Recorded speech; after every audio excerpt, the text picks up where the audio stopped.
প্রকৃতি শূন্যস্থান পছন্দ করে না। প্রকৃতিতে সবকিছু একটি অন্যটির বিকল্প হিসেবে কাজ করে।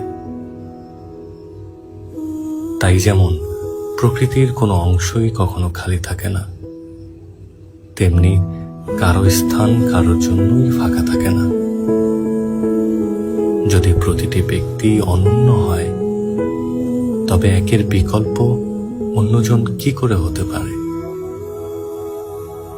ক্ষয়ে যায় তবু স্মৃতি রয়ে যায়।